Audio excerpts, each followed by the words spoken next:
Intel could be at the center of the AI foundry war. Hear me out here. For decades, the States, they wore the semiconductor crown. And Intel helped build that era. It designed the processors, owned the factories, and became one of the most powerful tech companies anywhere. But then the industry changed. Much of the world's most advanced chip manufacturing shifted overseas, especially to Taiwan. Intel had lost its lead, competitors moved ahead, and the company that once represented the American semiconductor dominance now found itself trying to catch up. Well, artificial intelligence, I say, is creating a second chance for Intel. Because the next AI winner may not be the company designing the fastest chip. It may actually be the company that owns the factories that are capable of manufacturing those chips at scale. And Intel's betting that the 18A, the new fabrication plants, and the government support can restore its manufacturing leadership. But comeback stories only matter if the hero survives the final test.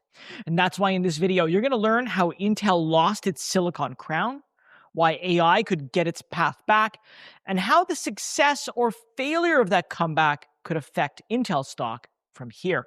But before we begin, if you're new to the channel, hello, my name is Rick Orford. I'm a Wall Street Journal best-selling author, been trading since 1999, and no, I'm not a financial advisor.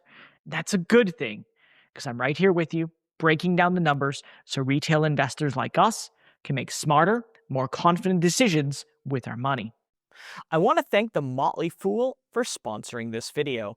The Motley Fool is a company that provides investing insight and stock recommendations for investors of all skill sets and risk levels. And you all know how much I love researching new stocks and trying to find the next best investment. So I'm proud to partner with The Motley Fool to bring you 10 stock picks from their popular product, Stock Advisor. Stock Advisor has beaten the market by almost 6 times. Go to fool.com/RickO to get your 10 stock picks right now. Okay, so Intel's story starts with a company that already reached the top. For decades, Intel was one of the defining businesses of the personal computer age.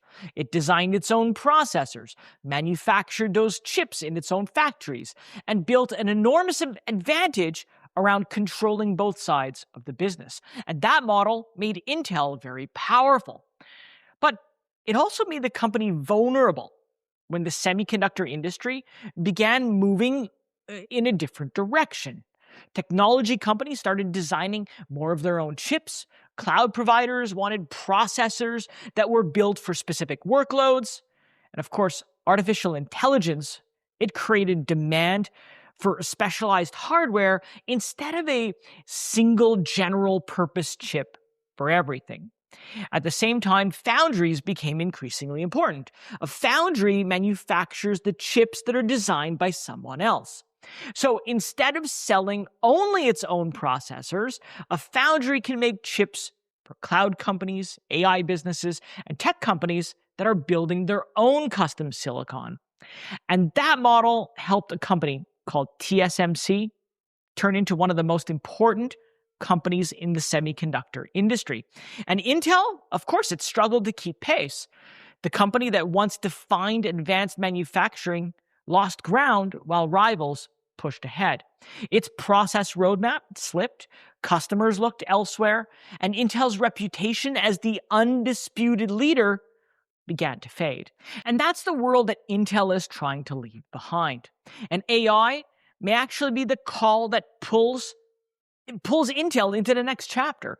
AI is changing the semiconductor industry almost entirely because, well, almost every major tech company wants more and more computing power. Some companies are building GPUs, others are creating custom accelerators, networking chips, and even processors designed for their own platform. But hear me out here. No matter who designs the chip, someone still has to manufacture it. And Intel sees this as an opportunity.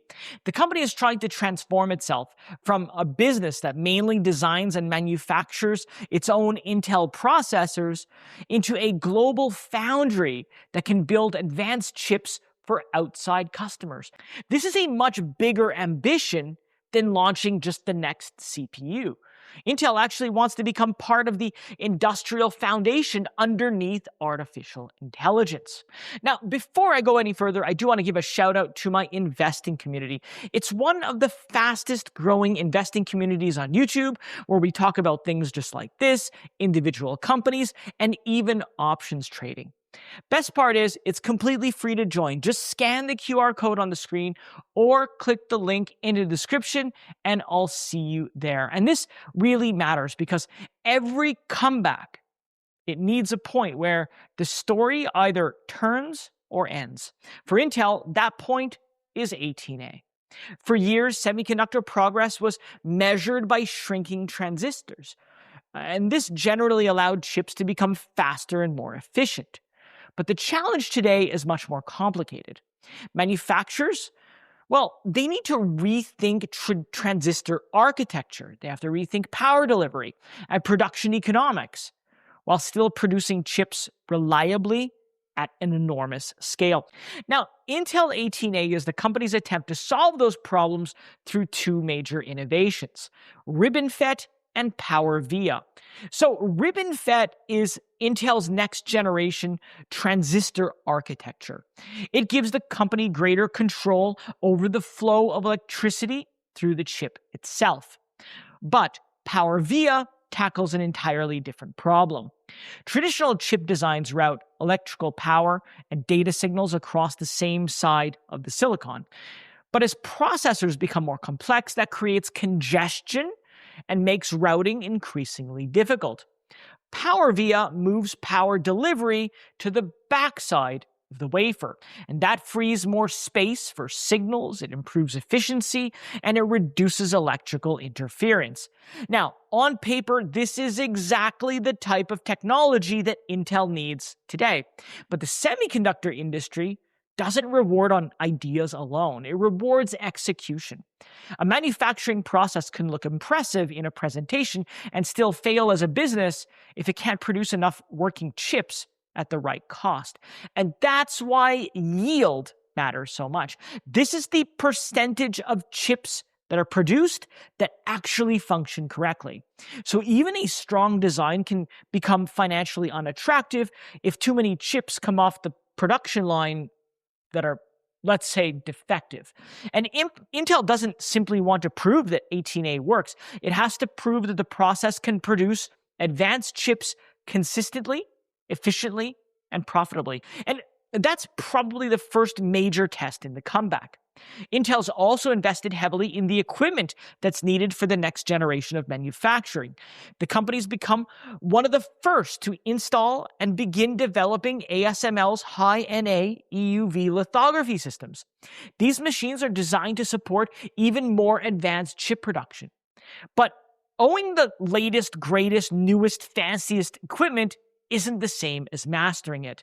The real test is whether Intel can combine those tools and process its technology and then turn it all into a manufacturing platform that customers trust. And Intel can't complete that journey alone.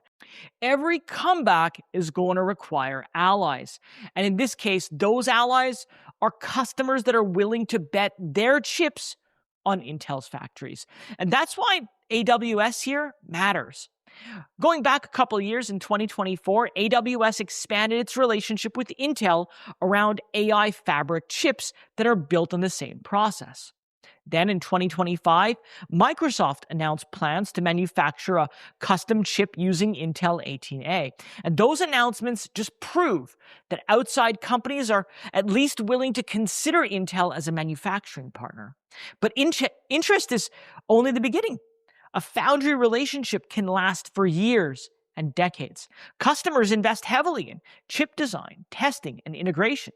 They can't simply move from one major processor to another manufacturer overnight. So Intel has got to earn trust in three areas: performance, reliability, and production capacity. And that trust is probably far more valuable than any single announcement itself. Because if customers believe Intel can deliver consistently, the foundry business will begin building momentum. But if they don't, Intel could spend billions building factories that fail to attract any demand or enough demand. And that brings me to the next trial: money. Advanced semiconductor manufacturing is one of the most capital-intensive industries in the world. Factories cost enormous amounts to build, and equipment has got to get upgraded. Processes, they have to change quickly, and a fabrication plant can become less competitive if execution slips. And Intel has secured significant support through the CHIPS and Science Act as part of the broader effort to expand advanced semiconductor manufacturing in the US. And that support matters because it helps reduce some of the financial pressure. But government funding alone can't complete the mission for Intel. The money, sure, helps build factories, but it can't make customers use Intel. Intel still has to prove that its plants can manufacture advanced chips with the quality, the cost, and the volume that their customers demand. Otherwise, the factories become expensive monuments to a strategy that really never fully worked.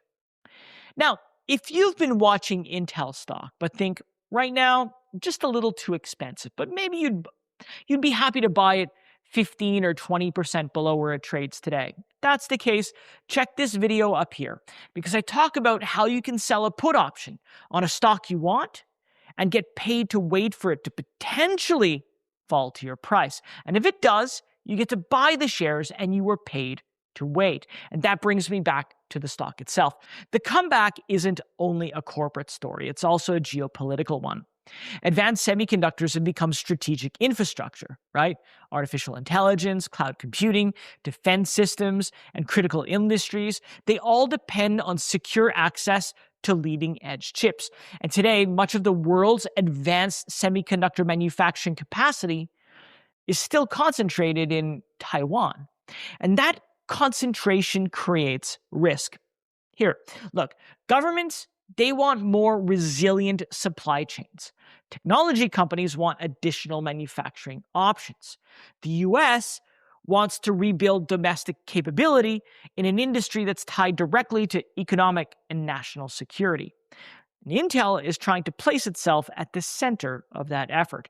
The company doesn't need to replace every existing foundry. It just needs to become a credible alternative.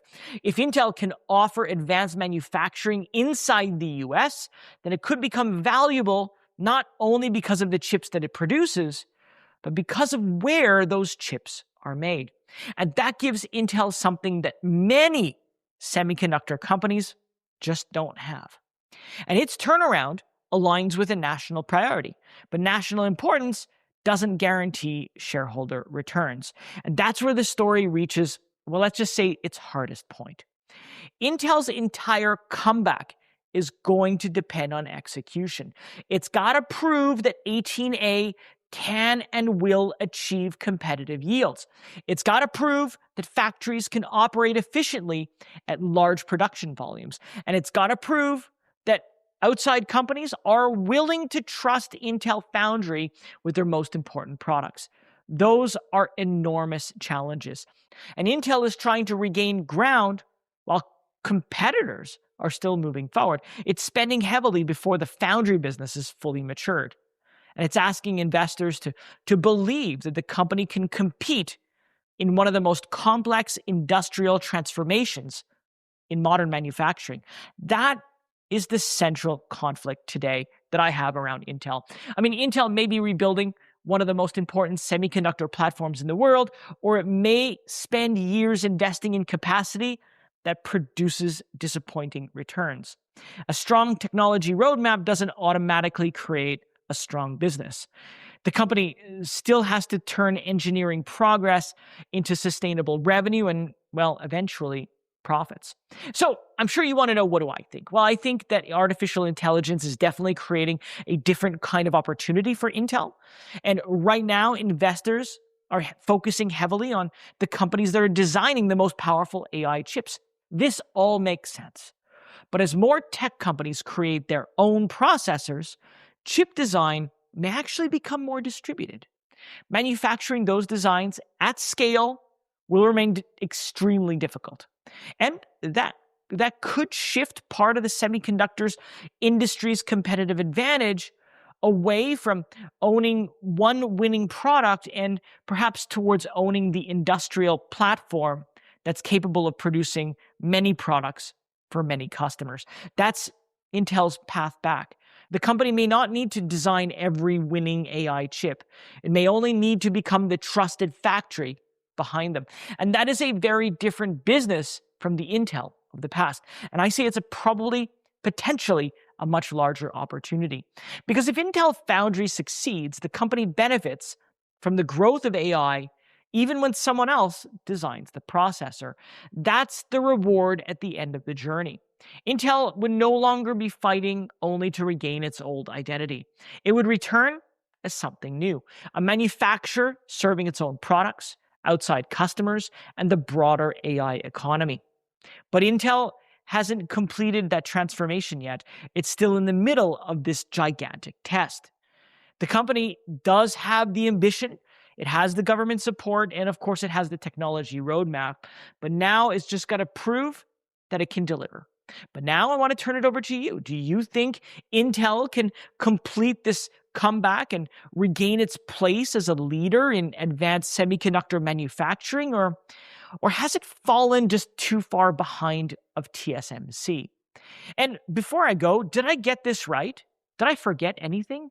Let me know all of that and more in the comments below. And while you're there, if you found the video helpful, don't forget to like and subscribe because it helps others find the video, it supports the channel, and it makes sure that you don't miss out on my next deep dive. Well, that's it for me today, at least in this video. I want to thank you so much for watching. Hope to see you again here on YouTube or in my community. Bye for now.